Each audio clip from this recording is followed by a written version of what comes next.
Kathy Allen with Oklahoma State University State 4-H office, and it's good to be back in the kitchen cooking with you today. I hope that you've had the opportunity to be part of our Food Fun 4-H summer program. But if you have not, I'll talk about ways that you can still join us to get the recipes. But the very first lesson that we had for May was a Mexican themed lesson. And so today I want to take one of the recipes, and it's called Simple Tortillas. If you're like me, I love some Mexican food. I like to go to the Mexican restaurant and receive the warm tortillas that come in the round container. I like to dip them in salsa or cheese. Sometimes when I'm at home, we'll fill them with fajitas or taco meat. There's so many things that you can do. Probably most of us have just purchased them in a package at the store, but they are so easy. And so I would like to, today, to make some homemade tortillas with you. There's only 5 simple ingredients, most that you should have at your house. So let's go over the ingredients. We need flour, baking powder, salt, some shortening, and hot water. That's all we need to make our simple tortillas. So let's go ahead and get started. The thing about these tortillas is we're going to be making them, every bit of it, in a plastic bag. If you've watched some of my videos before, you know that I love simple cooking, but I love homemade things that we can make. So the cleanup on this is pretty easy. So we need, for our first thing, we need 1.5 cups of white flour. I have 1 cup of flour in here already, so I'll go ahead and measure out the other 1/2 cup of flour. When we are measuring flour, we want to remember, we do not want to pack it. We want to treat it very gently. So we pile it on and then we lightly just level it off. So I have 1.5 cups of flour that we'll go ahead and place in our resealable plastic bag. Okay. I like to kind of turn the bag down so that way it's easier to get the ingredients in and it doesn't tip over. Then we need 1 teaspoon of baking powder. So when you're doing this, you want to make sure that you use baking powder and not baking soda. Sometimes people get those confused, and so just make sure that you are using baking powder and not baking soda. And then a 1/4 teaspoon of salt.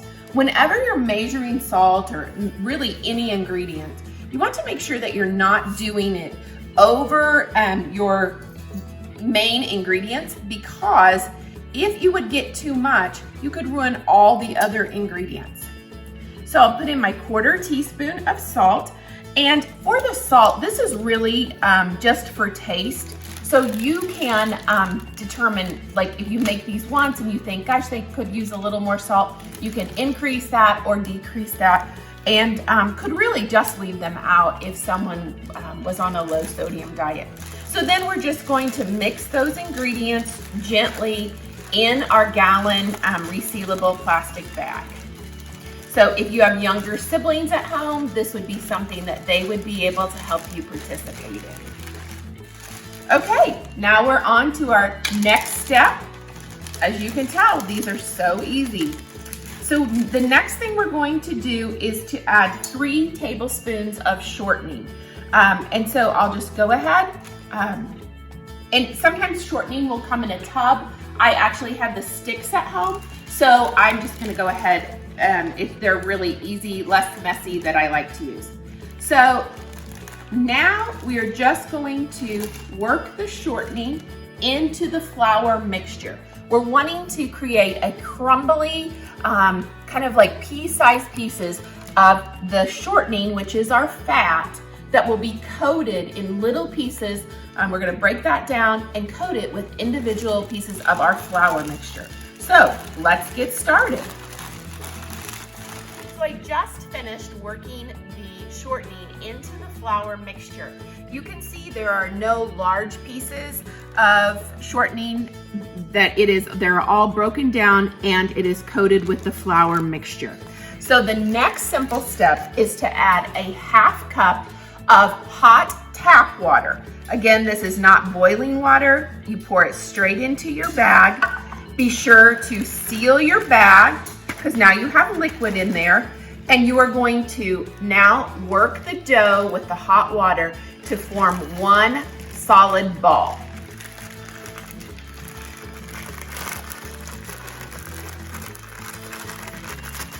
So I just finished working the hot water into the flour and shortening mixture, and you can begin to tell when it is ready, when it comes together as a ball and the sides of the bag become relatively clean. So I will now put just a little bit of flour on a clean surface. Always remembering before we cook anything, we want to thoroughly wash our hands for a minimum of 20 seconds, making sure that our work surface is also clean. So we'll now take out our dough mixture. We're going to just sit it on our flour surface. I like to give it one slightly, just coat it to make sure if there's any sticky parts that is clean. And then we are now going to cut our dough into between 4 to 5 pieces. So I'm gonna go ahead and just cut these. I'm gonna make some larger tortillas today. So I'm just gonna cut my dough into 4 pieces. Pull those apart, and now I'm just going to cover with my plastic bag here and let the dough rest for a period of 15 minutes. So we're gonna let this rest and we'll be back in 15 minutes.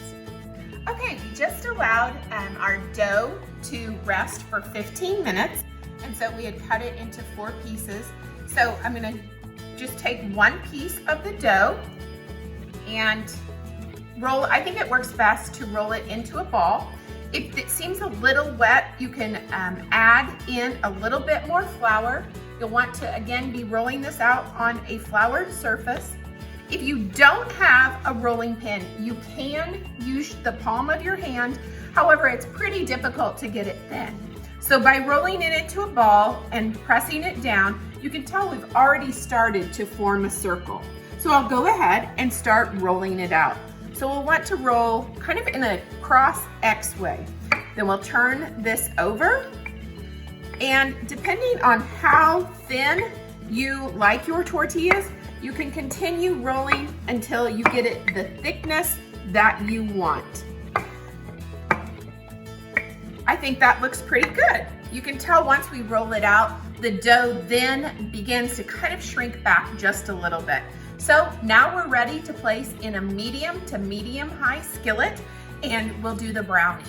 So I have our rolled out tortilla, and my skillet is heating on medium to medium high heat. So I'm gonna go ahead and just remember your skillet's hot. Place this tortilla in here and allow it what we want to do is allow it just to brown slightly on both sides. So we'll want to be sure to continue checking.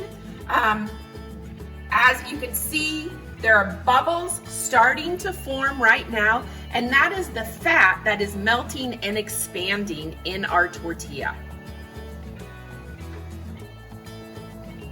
Okay, I'm gonna check this side to see. Oh, that's looking perfect. So now go ahead and flip our tortilla.